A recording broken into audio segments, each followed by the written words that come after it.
syukur padamu Yesus, sembah sujud kepadamu Tuhan, di hadapan tahta kemuliaan-Mu, ku tinggikan Tuhan selamanya.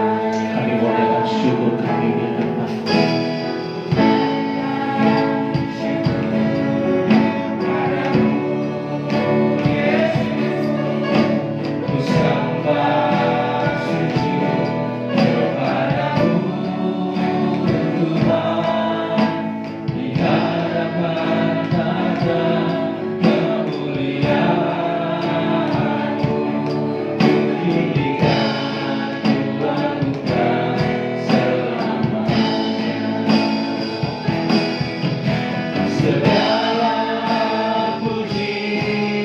Syukur bagimu, ku tinggikan nama-Mu selalu, kemuliaan hanya bagi-Mu, terpujilah nama-Mu. Saudara jemaat yang berdiri bersama-sama pujikan dari awal pujian. Naikkan syukur padamu Yesus, ku sembah sujud kepadamu Tuhan, di hadapan tahta kemuliaan-Mu, ku tinggikan, ku agungkan selamanya. Naikkan syukur kami di hadapan-Mu.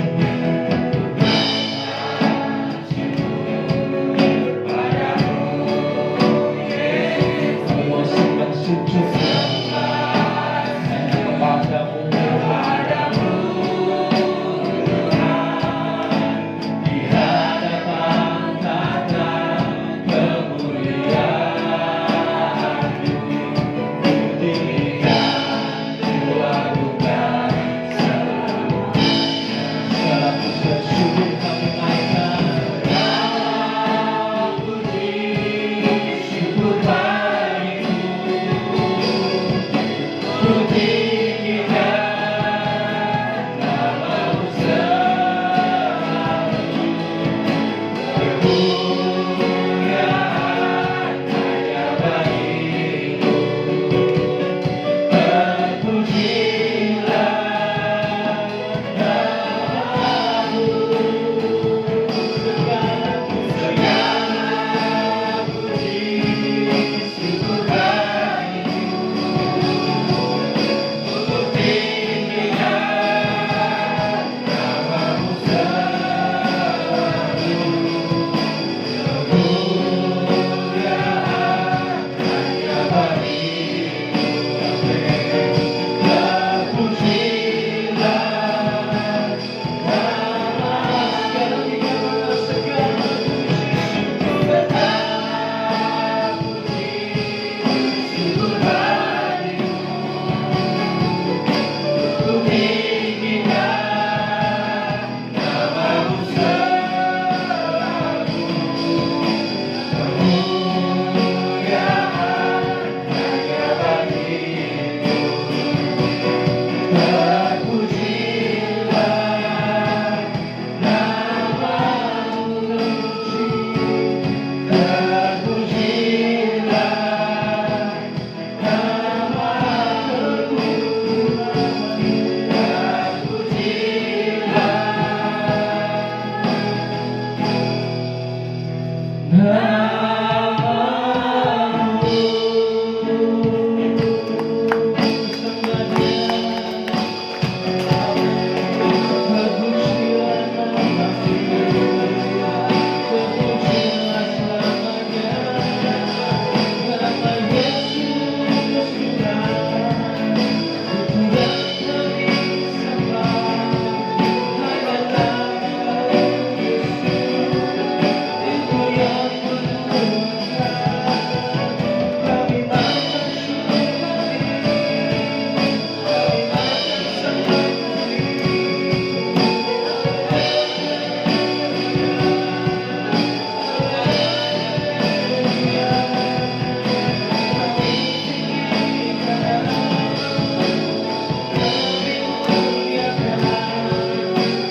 kami saat ini Tuhan mau hilang karena Engkau ya Bapa.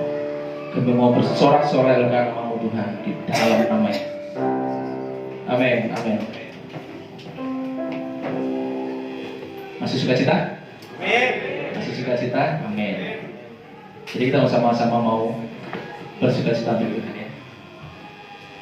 Dia giranganku, oh dia giranganku, ku bersuka saat dia giranganku, oh dia giranganku, oh dia giranganku, amin. Ku bersuka saat dia giranganku, memasuki gerbangnya, memasuki gerbangnya dengan hati bersyukur, halamannya dengan pujian. Kataku hari ini harinya Tuhan, ku bersuka sebagai Tuhan. Memasuki gerbangnya, memasuki gerbangnya dengan hati bersyukur, halamannya dengan pujian. Kataku hari ini harinya Tuhan, ku bersuka sebagai dia giranganku, dia giranganku, oh dia giranganku, ku bersuka sebagai giranganku, dia giranganku, oh dia giranganku, ku bersuka sebagai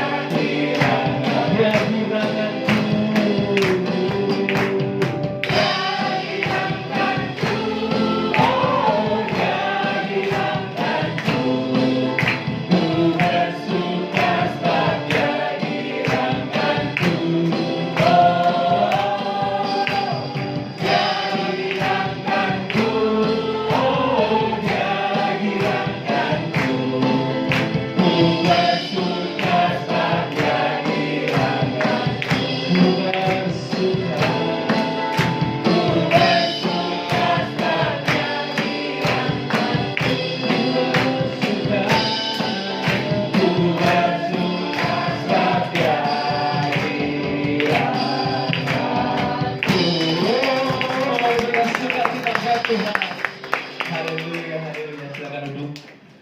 Jemaat.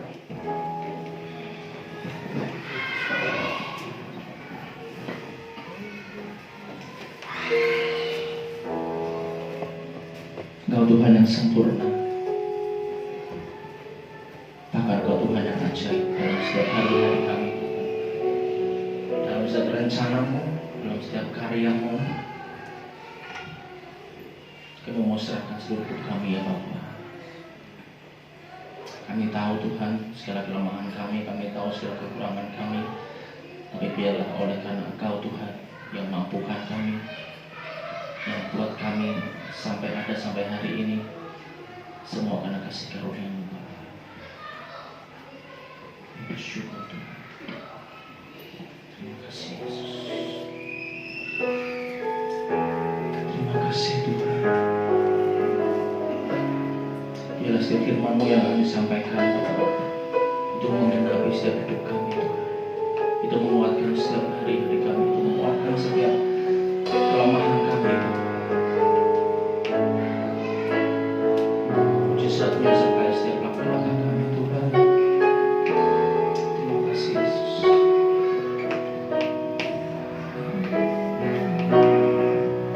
Tuhan Kau sempurna dalam rencana-Mu dan karya-Mu. Ku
Kami mau hidup kami menggenapi firman, seturut dan sejalan dengan firman. Ampuni kami kalau selama ini kami hidup menurut apa yang kami mau, bukan apa yang Tuhan mau. Ampuni kami Tuhan. Dan biarlah hari ini kami mau belajar bagaimana supaya hidup kami menggenapi firman, supaya mujizat dan tanda-tanda ajaib itu menyertai setiap langkah hidup kami, sehingga kami tidak perlu takut dengan apa yang terjadi di dunia ini, karena jaminannya adalah Immanuel, Tuhan beserta kami. Terima kasih untuk penyertaan-Mu sampai hari ini, karena tanpa penyertaan-Mu kami tidak mungkin ada di tempat ini. Kami tidak mungkin ada dengan kondisi sekarang ini. Kami bersyukur untuk setiap hal yang Tuhan sudah buat dalam hidup kami. Bersyukur untuk kecukupan yang sudah Tuhan beri. Bersyukur untuk kesehatan yang sudah Tuhan beri. Bersyukur untuk damai sejahtera. Bersyukur untuk keluarga, untuk komunitas yang kami miliki. Terima kasih Tuhan. Biarlah kami lebih lagi merindukan Tuhan, lebih lagi mencari wajah Tuhan, karena Engkaulah sumber segalanya. Terima kasih Tuhan. Sekarang waktunya Tuhan berbicara pada setiap kami. Nyatakan isi hati-Mu, buat kami mengerti apa yang harus kami perbuat. Terima kasih Tuhan. Kami siap mendengar firman. Di dalam nama Tuhan Yesus kami berdoa. Haleluya. Amin. Amin. Silakan duduk Bapak Ibu Saudara. Terima kasih untuk pressure worship yang sudah membawa kita masuk dalam hadirat Tuhan. Shalom Saudara.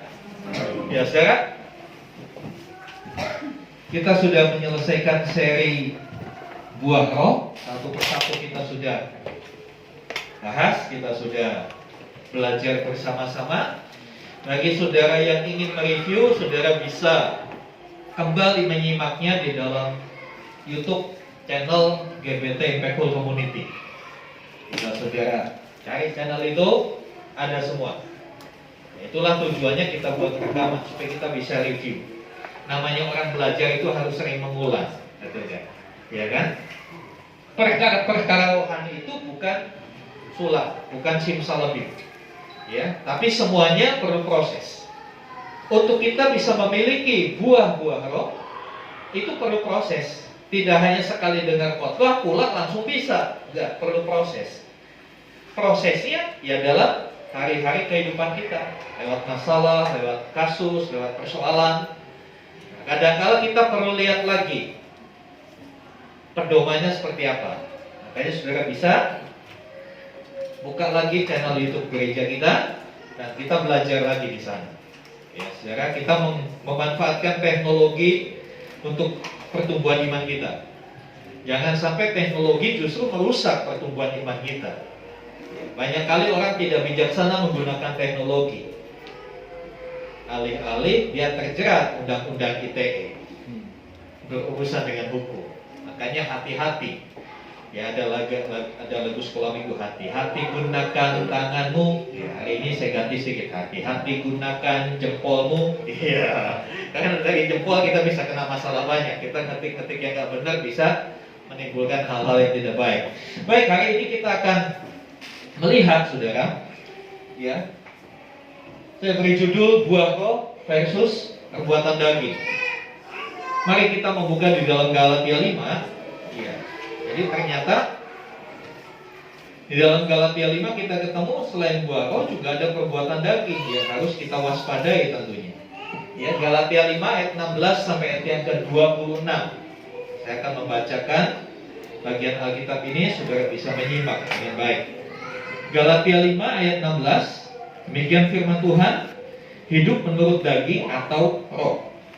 Maksudku ialah hiduplah oleh roh, maka kamu tidak akan menuruti keinginan daging. Sebab keinginan daging berlawanan dengan keinginan roh, dan keinginan roh berlawanan dengan keinginan daging, karena keduanya bertentangan. Sehingga kamu setiap kali tidak melakukan apa yang kamu kehendaki. Akan tetapi jikalau kamu memberi dirimu dipimpin oleh roh, maka kamu tidak hidup di bawah hukum Taurat.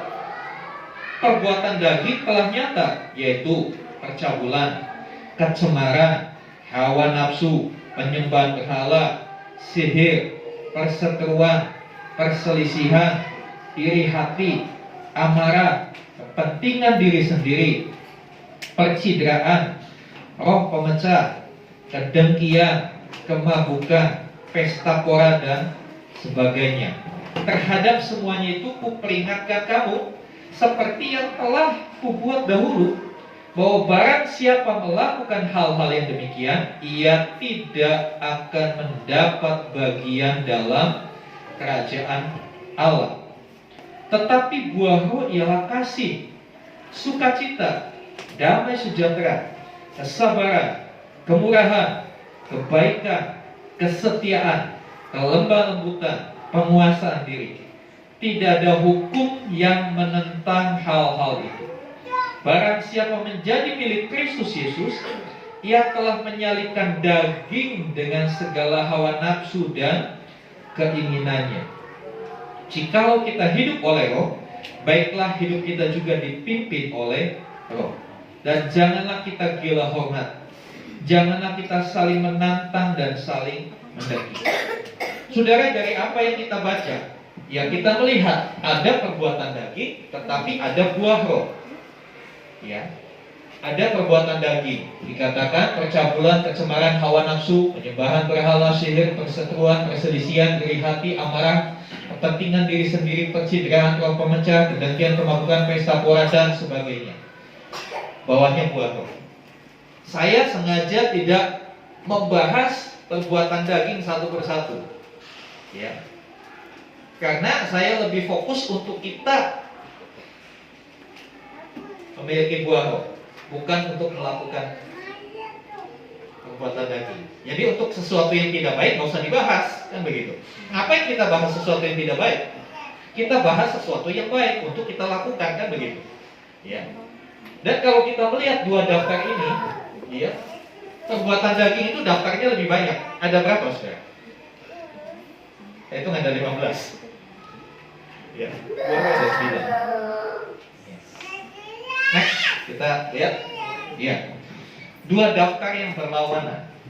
Ada dua daftar perbuatan, atau dua daftar ini dua kelompok karakter, ya, dua kelompok karakter, dua kelompok perbuatan, dua kelompok kualitas hidup, ya, yang berlawanan.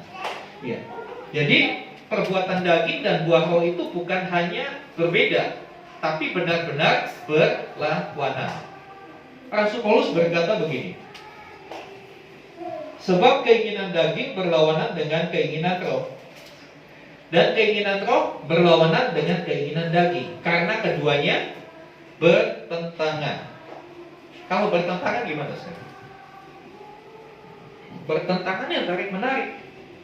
Kalau dua orang sedang bertentangan, dia gak diam-diaman, tapi berusaha untuk mengalahkan satu dengan yang lain. Dua karakter ini di dalam diri kita berusaha untuk menjadi pemenang. Perbuatan daging, keinginan daging berusaha untuk menjadi pemenang dalam hidup kita.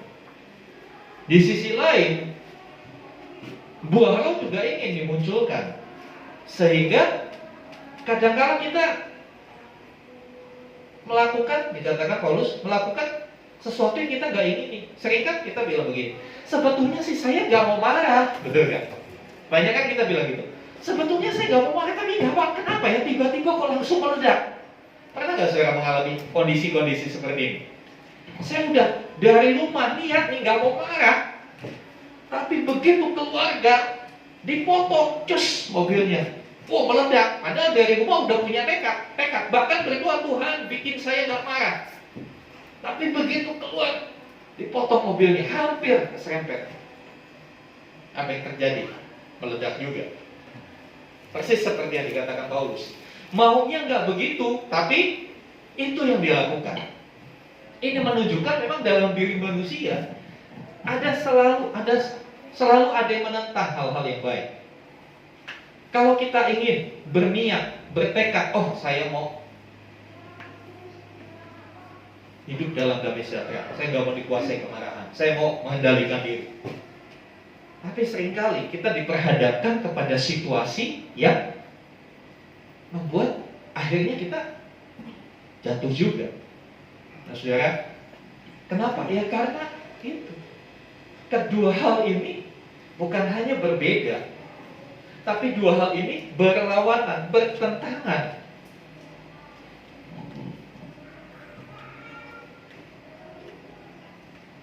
Hukum roh dan hukum Taurat. Di dalam ayat yang ke-18 dikatakan di sana, akan tetapi jikalau kamu memberi dirimu dipimpin oleh roh, maka kamu tidak hidup di bawah hukum Taurat. Ya, hukum Taurat itu gambaran dari sederet peraturan. Jadi konteks Paulus ketika berbicara hukum Taurat kepada jemaat Galatia itu adalah karena latar belakang orang Galatia adalah orang yang berpegang teguh kepada Taurat. Apa itu Taurat? Taurat itu bukan hanya isinya 10 hukum Tuhan yang diberikan kepada Musa, bukan hanya 10 hukum Tuhan itu. Tapi ada 700 lebih hukum Taurat. Rinciannya banyak sekali. Untuk kita bisa menyenangkan Tuhan, tidak cukup kita hanya sekedar mengikuti peraturan. Tidak cukup kita hanya sekedar taat peraturan. Karena taat peraturan kita nggak akan mungkin bisa melakukannya dengan sempurna. Tuntutan hukum Taurat anggap aja 10. Kalau 1 tidak dilakukan, membatalkan 9. Jadi tuntutan hukum Taurat itu sempurna, harus sempurna. Gak bisa yang 9 dilakukan, gak melakukan 1, saya sudah selesai. Enggak. Jadi nilainya harus sempurna. Nilai kelulusannya, kalau di dunia pendidikan KKM-nya itu harus 100, nggak boleh 9,8. 9,9 aja nggak bisa kalau hukum Taurat itu. Harus 100 bulat. Itu tuntutannya. Pertanyaannya, bisa nggak kita melakukan? Sangat sulit. Oleh karena itu Tuhan Yesus hadir ke dunia untuk menyelesaikan masalah manusia yang sebetulnya gak akan pernah bisa mengikuti tuntutan Taurat. Gak akan pernah bisa. Sesakti apapun, sesuci apapun, mungkin dia imam besar, gak bisa. Oleh sebab itu Yesus hadir ke dunia untuk menyelesaikan masalah itu. Dengan apa? Dengan hukum kasih karunia. Hukum kasih karunia memungkinkan kita kepada kesempurnaan. Hukum kasih karunia memungkinkan kita untuk melangkah kepada level yang lebih tinggi daripada hanya sekedar orang-orang yang mentaati aturan. Saya suka kasih istilah, kalau kita beragama jangan cuma hanya mengikuti syariah, aturan-aturan, Tapi kita beragama hendaklah sampai kepada hakikat. Hakikat itu intisarinya apa? Ketika Tuhan berbicara, janganlah engkau menjauhkan diri dari pertemuan-pertemuan ibadah. Itu intisarinya apa? Kalau kita hanya sekedar syariah ngikutin aturan, ya udah ke gereja. Ini udah jam waktunya ke gereja, saya ke gereja, mandi berangkat ke gereja. Entah yang dilakukan di gereja apa. Ya kadang-kala orang ke gereja, tapi tujuannya bukan untuk ketemu Tuhan. Yang masih jomblo-jomblo ke gereja kadang-kala untuk cari pasangan. Bukan di sini nggak ada yang seperti itu. Di sini cari Tuhan semua. Ada lagi ke gereja, ya supaya nggak ditelepon sama Bapak Gembala. Sebab Bapak Gembala, Ibu Gembala, apalagi itu resi banget dari gereja sekali aja di WA saya.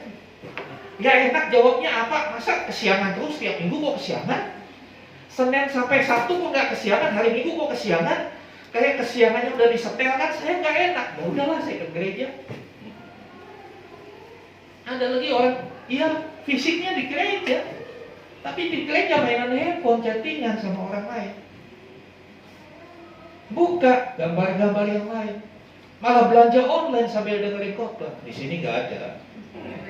Maksudnya nggak ada yang ngaku gitu. Kan malu Pak kalau ngaku gitu ya. Jadi saya kan dikasih Tuhan, kita harus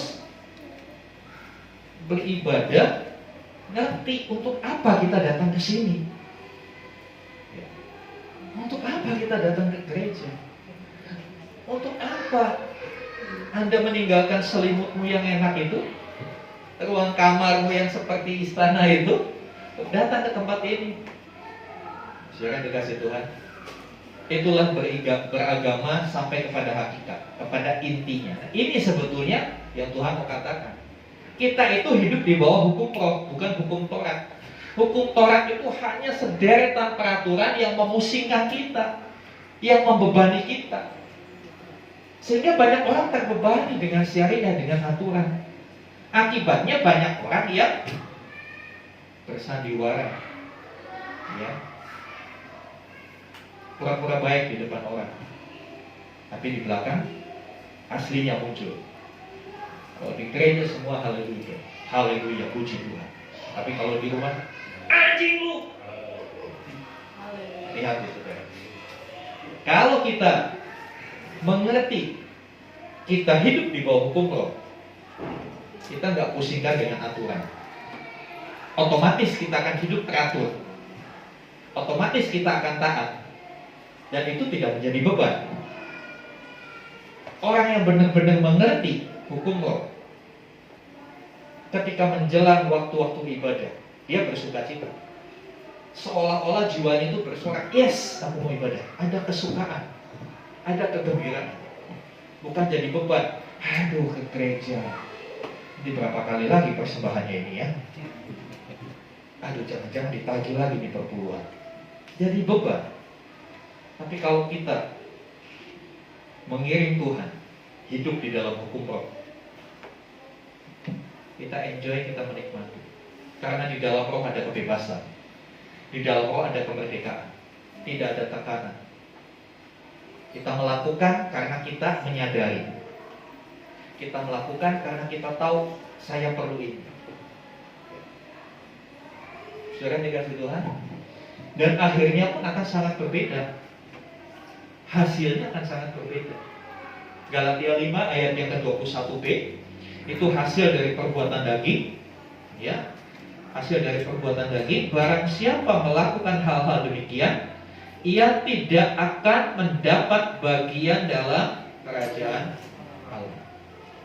Dia tidak akan mendapat bagian dalam kerajaan Allah. Tetapi orang yang hidup di dalam roh, mengikuti hukum roh, hasilnya adalah Galatia 5 ayat yang ke-23 bagian B. Tidak ada hukum yang menentang hal-hal itu. Dengan sendirinya orang yang hidup menurut roh, dia hidupnya tertib. Dia tidak akan terjerat masalah hukum, karena dia melakukan hal-hal yang tidak bertentangan dengan hukum manapun.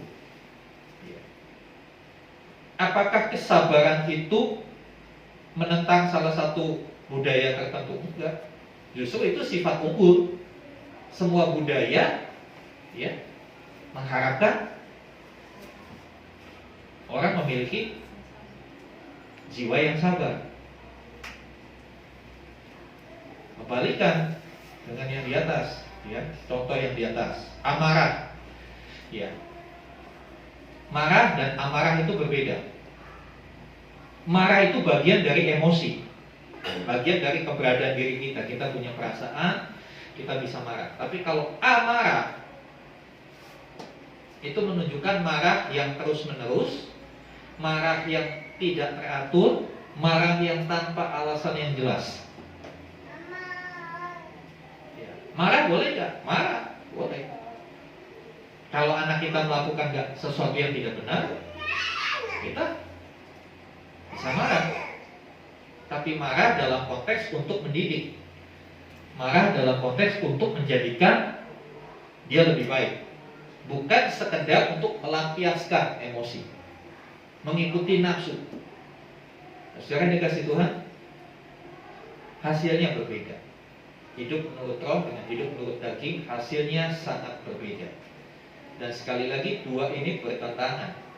Selanjutnya kita melihat daging. Paulus dalam bagian ini dia menjelaskan dari daging harus beralih kepada roh. Sebab itu daftarnya disebut dulu perbuatan daging, bukan buah roh dulu. Dalam bagian ini Paulus nyebutin dulu kan, perbuatan daging telah nyata, percabulan bla bla bla bla, baru roh. Ini menunjukkan ada satu transisi, ada satu peralihan, ada satu perubahan dari daging kepada roh. Dari mengikuti keinginan daging dengan mengikuti keinginan roh. Dari dipimpin oleh daging nafsu dunia dengan dipimpin oleh roh. Ada pergantian tuan. Siapa yang kita ikuti? Siapa yang hari ini kita ikuti? Kalau kita mengikuti Tuhan, Roh Kudus, kita meninggalkan yang lalu. Ya. Beberapa hari yang lalu ada seorang anak didik kami, dia bekerja di satu perusahaan. Iya, sebetulnya buat saya cukup oke. Gaji udah 2 digit, tahu ya 2 digit, puluhan. Dia masih muda, udah oke, kurang apa lagi? Kedudukan udah oke, udah salah satu manajer. Tapi karena dia merasa dia kurang berkembang di tempat itu, anak muda ini suka akan tantangan. Dia pingin sesuatu yang membuat dia ada tantangan lebih. Diam-diam, ya pasti diam-diam dong. Kerja di satu perusahaan, dia melamar di perusahaan lain, ya kan? Dia melamar di perusahaan lain yang fasilitas dan lain sebagainya lebih. Dan di situ juga dia akan banyak belajar untuk bidangnya lebih naik lagi. Dia melamar, diterima, tapi dia belum melepaskan di sini. Jadi dia bekerja di 2 perusahaan. Cepat atau lambat ketahuan kan? Ketahuan, dipanggil, ditanya, kamu katanya begini, benar gak? Dia tanya saya gimana? Ya sudah, kamu bilang aja apa adanya. Dia bilang iya, dengan mengungkapkan alasan-alasannya. Saudara, dalam kondisi begini dia nggak bisa bertahan lama. Dia harus melepaskan yang satu. Kalau mau yang B, lepaskan yang A, kan begitu. Kalau mau tetap A, ya nggak bisa dengan B. A, B, B. Akhirnya per 1 Desember ini dia lepas dari yang A harus B. Kadangkala kita itu seperti itu. Mau mengikuti Tuhan, tapi masih suka dengan yang daging juga, masih suka dengan yang dunia. Saudara, kita stres sendiri, saudara, begitu. Kita yang pusing. Tuhan mah nggak pusing, Tuhan cuma geleng-geleng aja lihat kita. Kita yang pusing. Kita kebentur-bentur sendiri. Makanya di sini pilihan itu harus kita pilih. Mau A atau B, nggak bisa AB atau BA. Ya, harus pilih. Mau ikut Tuhan atau ikut dunia. dengan tentunya berbagai konsekuensi yang ada. Karena setiap pilihan pasti punya konsekuensinya. Ya, next. Ya, lalu bagaimana? Kali lagi saya tidak mau bahas bagaimana menghasilkan perbuatan daging itu otomatis pintar semua lulus. Ya, itu nggak perlu diajari. Ya, yang perlu kita belajar adalah untuk melakukan sesuatu yang baik. Karena sekali lagi untuk sesuatu yang nggak baik itu dengan sendirinya. Itulah akibat dari dosa. Akibat dari dosa kecenderungan manusia kepada hal yang negatif, kepada hal yang tidak baik. Untuk mengarah kepada hal yang baik perlu perjuangan, perlu belajar. Kadang gagal, tapi harus terus mencoba. Ya. Kita lihat Galatia 5, masih di perikop yang sama. Kita akan bongkar apa yang Paulus sampaikan. Ya, ayat yang ke-24 sampai 26. Bagaimana menghasilkan buah roh. 24. Barang siapa menjadi milik Kristus, ia telah menyalibkan daging dengan segala hawa nafsu dan keinginannya. Yang pertama, supaya kita menghasilkan buah roh, jadi milik Kristus dulu. Sudahkah kita jadi milik Kristus? Seperti tadi, pindah dulu dari A ke B. Kalau kita masih tetap di A, ya nggak bisa di B. Seperti kita, anak muda tadi, dia ingin mendapat fasilitas di B, dia harus tinggalkan A. Kalau dia mendapat fasilitas A, dia harus tinggalkan B.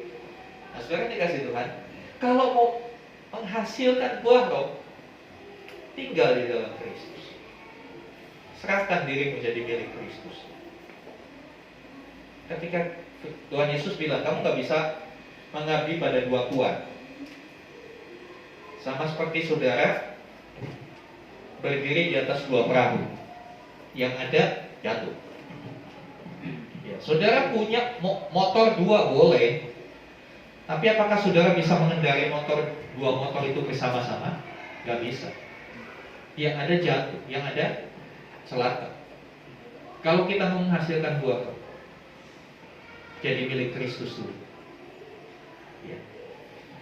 1 Korintus 6 ayat 20.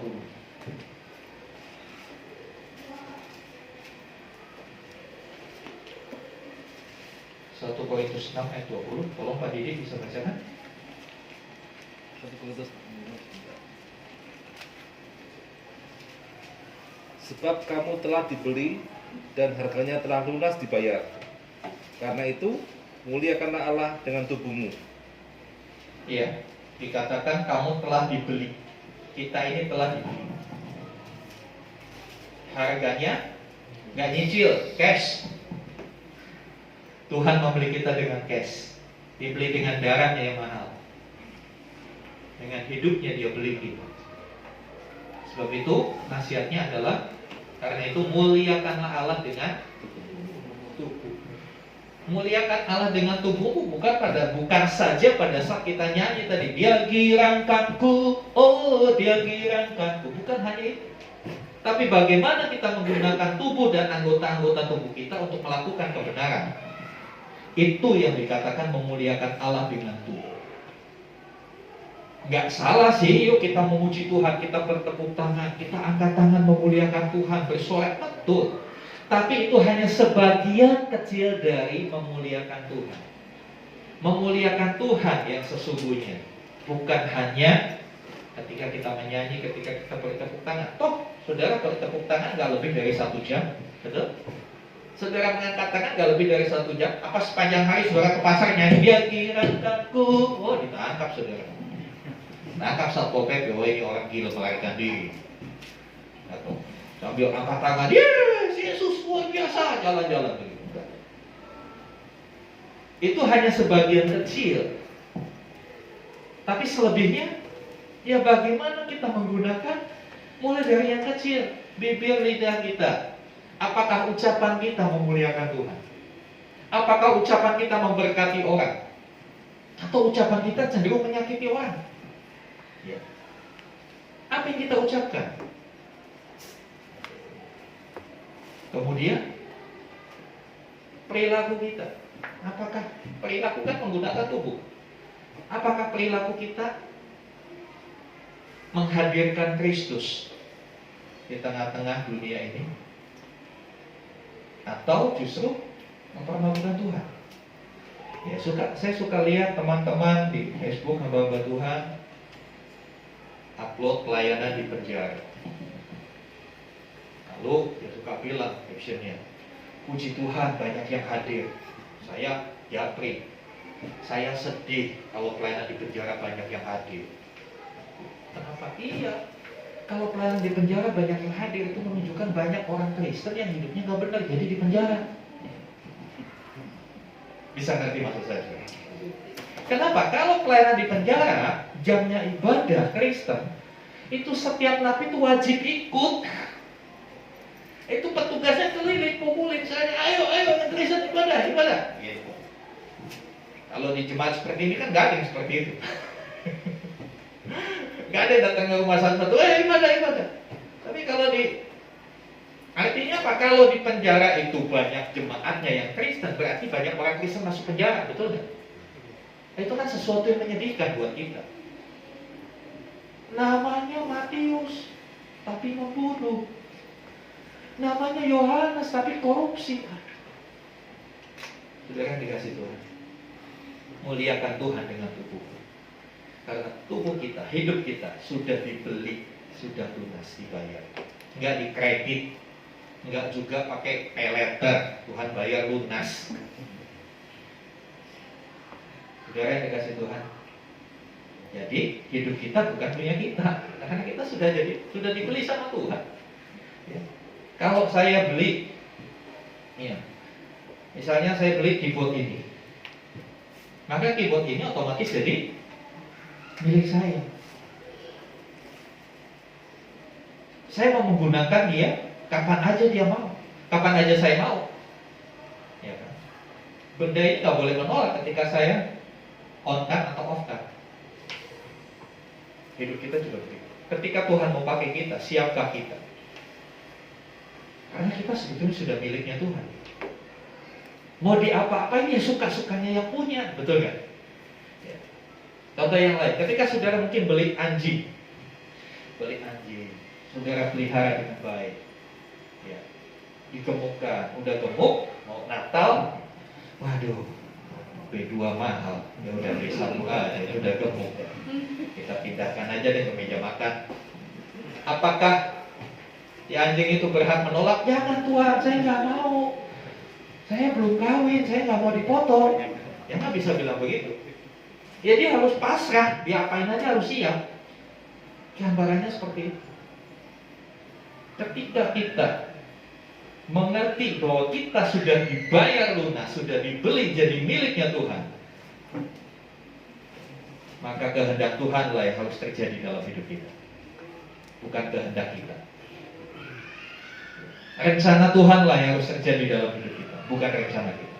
Kita boleh punya rencana, tapi jangan ngotot dengan rencana kita. Serahkan itu sama Tuhan. Amin. Banyak orang yang ngotot dengan rencananya, sehingga ketika tidak tercapai, dia marah, dia kecewa sama Tuhan. Makanya saya selalu bilang, ayo sinkronkan rencana kita dengan rencana Tuhan. Bagaimana supaya rencana kita bisa sinkron dengan rencana Tuhan? Banyak baca Alkitab. Karena melalui Alkitab kita bisa ngerti apa maunya Tuhan. Melalui Alkitab kita bisa tahu Tuhan itu ingin seperti apa sih? Pengen hidup saya kayak gimana? Dari situ kita bikin penyesuaian. Jadi jangan lagi cari ayat-ayat yang sesuai dengan kemauan kita. Kan ada ayatnya, Pak. Allah akan memenuhi segala keperluanmu menurut kekayaan dan kemuliaannya. Surga kan kaya.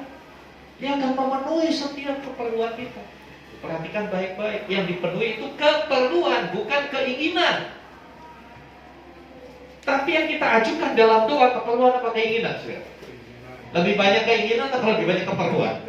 Lebih banyak keinginan yang kita ajukan sama Tuhan. Jadi kalau tidak dijawab, jangan salahkan Tuhan. Karena hukumnya Tuhan memenuhi segala keperluan, bukan segala keinginan. Karena ada beberapa keinginan yang gak cocok dengan keinginannya Tuhan. Saudara dikasih Tuhan. Makanya Paulus mengajar habis-habisan jemaat di Galatia supaya mereka punya konsep mengikut Tuhan yang benar. Ya. Setelah jadi milik, selanjutnya hidup oleh Roh. Roma 8 ayat 13. Roma 8 ayat 13.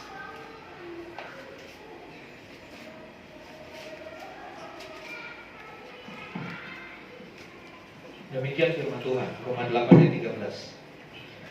Sebab jika kamu hidup menurut daging, kamu akan mati. Tetapi jika oleh Roh kamu mematikan perbuatan-perbuatan tubuhmu, kamu akan hidup. Kalau kita hidup menurut Roh, maka daging mati. Tapi sebaliknya, kalau kita menurut daging, bukan Roh yang akan mati, kita yang akan mati. Kita akan mati. Karena apa? Keinginan daging, keinginan mata, keakuan hidup, asalnya dari dunia. Dan dunia ini sedang lenyap. Kalau kita tidak mau dilenyapkan, jangan ikuti hal-hal itu. Hidup oleh Roh. Hidup oleh Roh itu seperti apa sih? Ya, Roh yang menghidupi kita. Roh yang menginspirasi, Roh yang memotivasi, Roh yang mengarahkan. Realnya, nyatanya, ya, hidup oleh Roh itu dipimpin oleh Roh. Dipimpin itu seperti apa? Diatur. Kadang-kala manusia itu lebih suka ngatur daripada diatur. Ya kan? Kadang-kala contoh di perempatan lampu merah yang ramai, ketika lampu lalu lintas mati, lalu ada polisi yang ngatur, kita kadang-kala ngomelin polisinya. Ngapain sih ngaturnya? Jangan begitu, saya dulu dong yang dimajuin, jangan sebelah sana dulu. Begini-begini kita yang ngatur. Coba kalau kita suruh turun, suruh ngatur, lebih kacau jadinya. Hari ini Piala Dunia, iya kan? Minggu-minggu ini, hari-hari ini Piala Dunia. Kadang-kala kita kalau nonton gitu kan, aduh nendangnya ketinggian, coba turunin sedikit pasti gol itu. Aduh kurang ke kanan sedikit, aduh bego banget sih, lain lebih kenceng itu udah dekat. Kadang-kala mau ngatur begitu. Coba kita terjun ke lapangan, baru lari setengah lapangan, napas mau putus. Udah ngos-ngosan. Saudara dikasih Tuhan, izinkan Roh Kudus memimpin hidup kita. Izinkan Dia yang ngatur hidup kita, jangan kita yang ngatur. Kadang-kala dalam doa kita ngatur Tuhan kan. Tuhan, buat pelanggan tokoku banyak Tuhan. Biar orang dari timur, selatan, barat datang belanja. Kita ngatur Tuhan. Saudara yang dikasih Tuhan, izinkan hidup kita diatur oleh Tuhan. Dipimpin itu artinya mau diatur. Gambaran yang paling sederhana dipimpin itu dalam sebuah pasukan baris berbaris kan ada pemimpinnya. Ada kalau pemimpinnya bilang belok kanan, gerak. Ya barisan selalu belok kanan.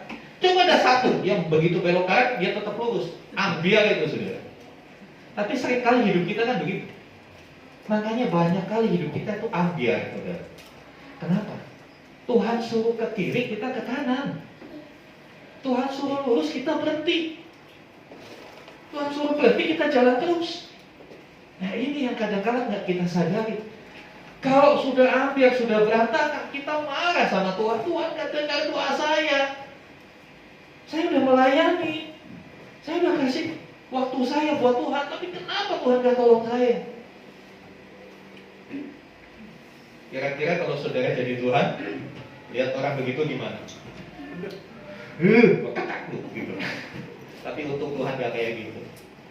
Tuhan cuma senyum melihat kita. Nah, kamu yang membuat dirimu susah. Tuhan selalu menunjukkan jalan yang terbaik buat kita. Tapi kita selalu merasa jalan kita yang terbaik. Benar apa betul? Kita merasa jalan kita yang terbaik. Kita nggak mau dikoreksi, kita nggak mau direvisi, kita ngotot. Bagian yang ini dipimpin oleh Tuhan. Penyakitnya adalah ngotot dan ngeyel. Kalau udah ngotot ngeyel itu susah. Letakkan itu, sadar. kita terbatas. Sadar kita bukan siapa-siapa. Sadar kita cuma ciptaan. Izinkan Sang Pencipta itu memimpin hidup kita. Roma 8 ayat 14. Semua orang yang dipimpin oleh Roh Allah adalah anak Allah. Kita selalu bilang, aku anak Allah, saya anak Tuhan. Tapi dalam praktek kehidupan kita nggak mau dipimpin Tuhan. Mari kalau kita berkata saya anak Tuhan, berilah dirimu dipimpin Tuhan. Jangan biarkan nafsumu memimpin engkau. Jangan biarkan keserakahanmu yang memimpinmu. Akhirnya akan mengerikan. Tapi kalau Tuhan yang memimpin kita, walaupun sepertinya melewati jalan yang terjal, jalan yang berbatu-batu, banyak duri, tapi pasti ujungnya penuh dengan sukacita. Jangan berusaha melawan keinginan daging, tapi fokuslah untuk mengikuti pimpinan Roh, maka kita akan menghasilkan buah. Perhatikan kata-kata. Banyak kali orang berusaha, contoh marah, berusaha untuk marah dengan berbagai macam cara. Ya, kalau kita lihat seminar-seminar, webinar-webinar di dunia kan, motivasi-motivasi handal.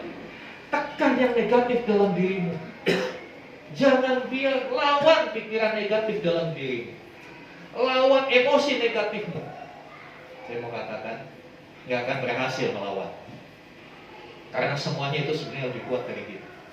Dorongan untuk melakukan kejahatan itu lebih kuat. Kita ini lemah. Caranya gimana? Jangan fokus melawan hal-hal itu, tapi ubah. Fokus kepada yang baik. Kalau kita fokus melakukan yang baik, otomatis yang nggak baik itu akan minggir. Ya. Saya kasih contoh, mungkin saudara pernah dengar contoh ini. Ada 2 ekor anjing, anjing hitam dan anjing putih, yang selalu ribut, Ya. Anjing hitam ini memang perangainya kurang baik. Ya, susah diatur, dia kadang-kala dia yang usil dulu. Nah, si pemilik anjing gimana ya caranya? Dia pisahkan, tapi selalu ribut. Dia pukul anjing hitam, tapi selalu dia nggak berubah juga. Akhirnya dia konsultasi kepada psikolog anjing.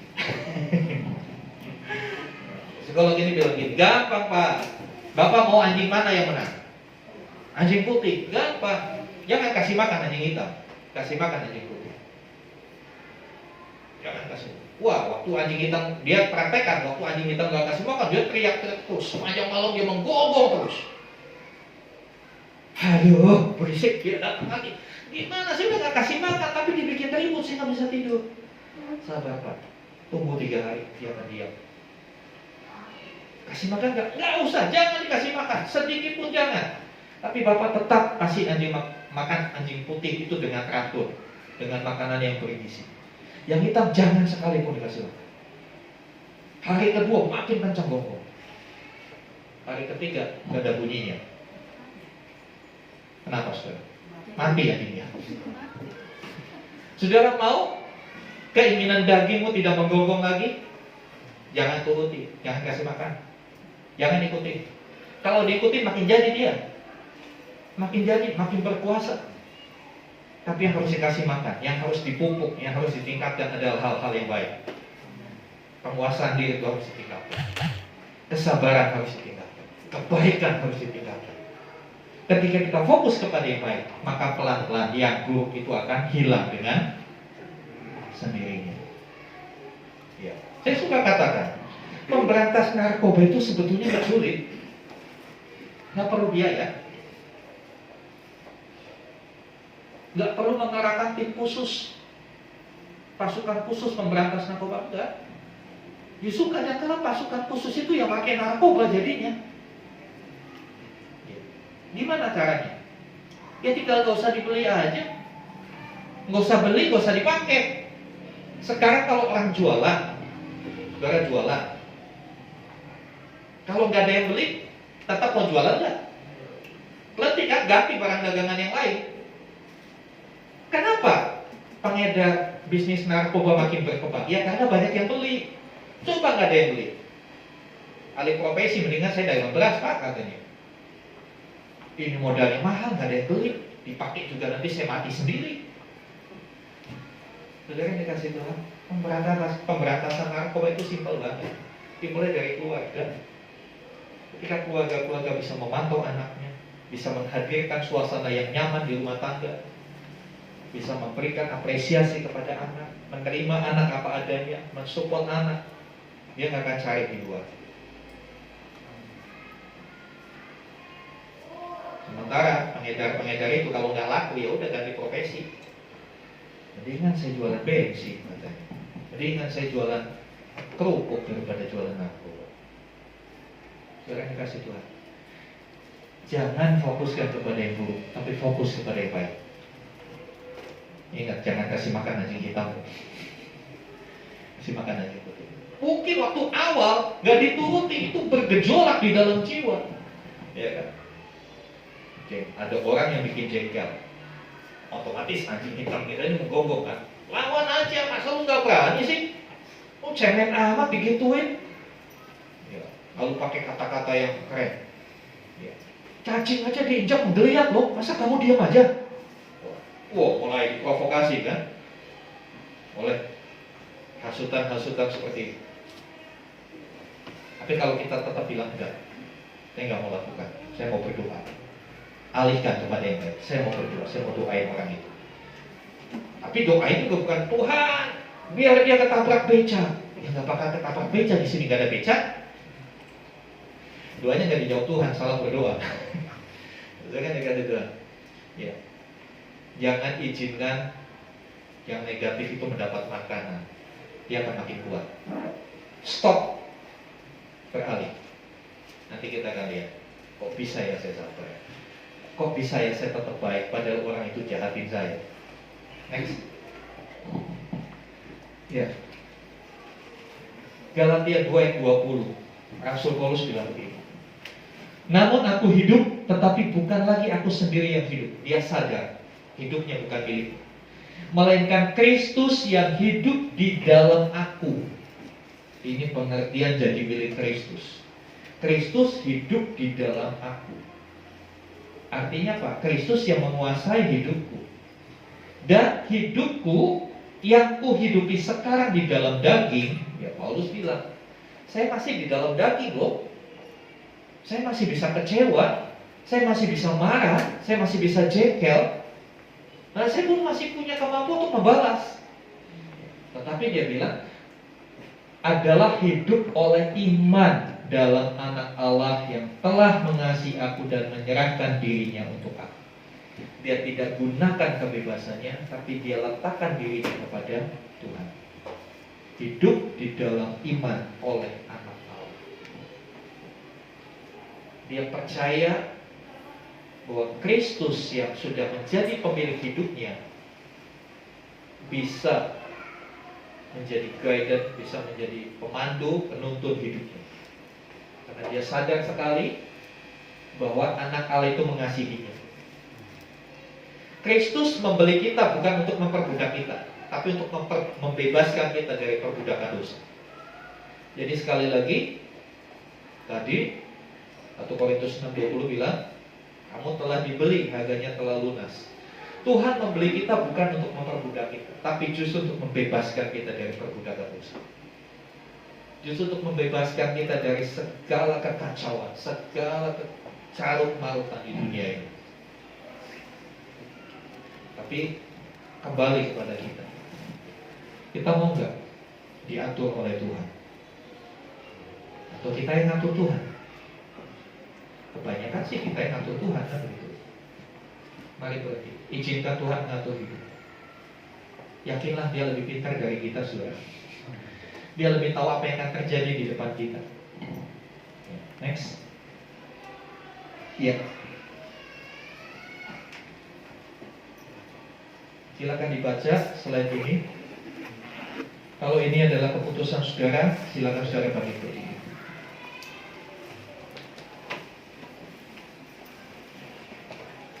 saya tidak paksakan saudara mengikuti hal ini. Tapi kalau saudara sadar dan kau mau berubah, mari ucapkan ini bersama-sama. 2, 3. Aku mau menghasilkan buah roh dalam hidupku. Aku mau menjadikan Tuhan Yesus sebagai pemilik tunggal atas seluruh hidupku. Hidupku bukannya aku lagi, tetapi Kristus yang hidup di dalam aku.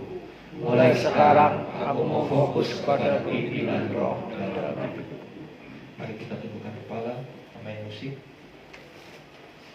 Kita menyerahkan saudara-saudara kami ada di Cianjur yang terdampak gempa. Tuhan, kiranya hiburan-Mu, kekuatan yang dari Tuhan melimpah untuk saudara-saudara kami di Cianjur. Mereka yang kehilangan anggota keluarga, anak famili, kehilangan harta benda. Teguhkan mereka, kuatkan mereka, untuk mereka boleh tak kuat menjalani kehidupan yang ada. Apa yang hilang dari mereka, kami percaya Tuhan sanggup gantikan itu. Kami berdoa untuk TNI Polri, BNPB, BNPN, Basarnas, relawan-relawan, hingga mereka boleh bersinergi melakukan hal-hal yang terbaik untuk meringankan beban saudara-saudara kami. Penyaluran bantuan kiranya semua bisa merata, bisa lancar, tidak terkendala. Demikian juga pembangunan kembali, relokasi para pengungsi. Tuhan siapkan segala sesuatu. Kami percaya melalui peristiwa ini